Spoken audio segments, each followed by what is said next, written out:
Food delivery feels cheap at the top of the screen because the first number is rarely the whole decision.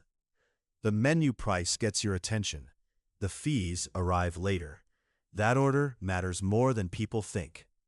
A meal that looks like a quick, low-cost convenience purchase can feel very different once delivery, service, and small extras stack together at checkout. The reason this works is simple. People do not react to every part of a price equally.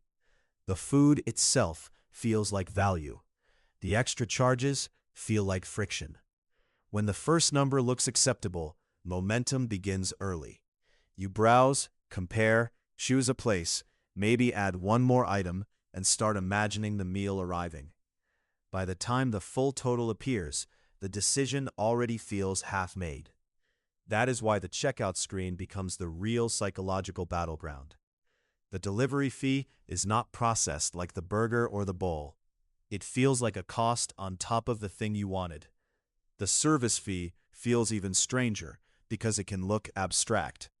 Then taxes, small upgrades, and optional add-ons make the basket climb again.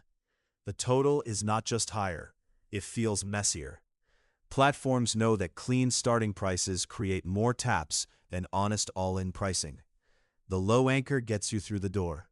Once you are inside, convenience starts doing the persuasive work. Hunger, ease, time pressure, and the desire to avoid going out all support the purchase. At that point, each extra line item is small enough to justify on its own, even if the final total is far above the number that first caught your eye. This is also why add-ons perform so well inside delivery apps. A drink, fries, dessert, or upgraded side does not feel like a fresh spending decision. It feels like a small extension of a decision you already made. That is powerful because the cost of each extra item is judged against the convenience story, not against a blank starting point. There is another layer here. Delivery platforms are not only selling food, they are selling saved effort. The meal is one product.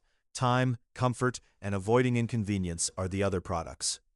That makes people more tolerant of price creep than they would be in a supermarket or a restaurant menu seen in person.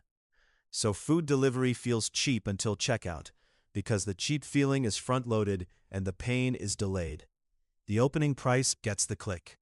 The later fees arrive after momentum, hunger, and convenience have already changed the frame.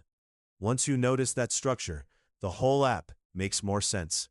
It's not only pricing the meal, it's pricing how much you want the effort to disappear.